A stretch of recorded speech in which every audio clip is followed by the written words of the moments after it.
Welcome to Read Your Channel, the English Reading Rescuers Avenue of SDO Urdaneta City.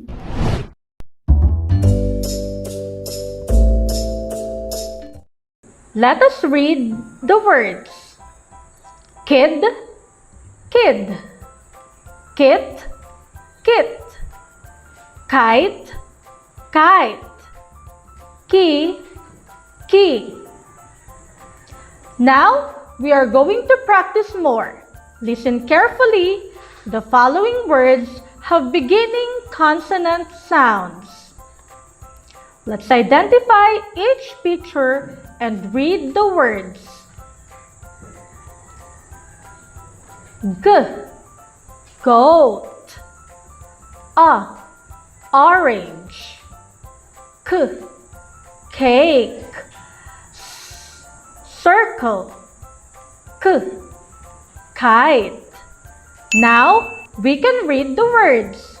Again, listen carefully as I read them. Gap, gap, gap.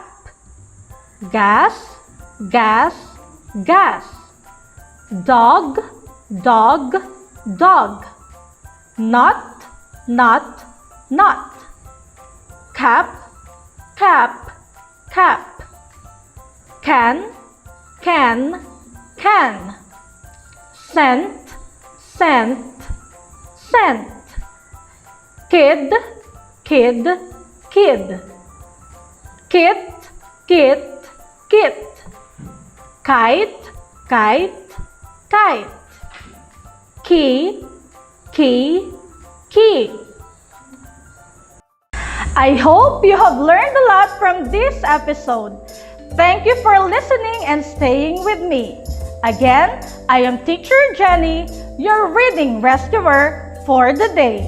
Happy reading!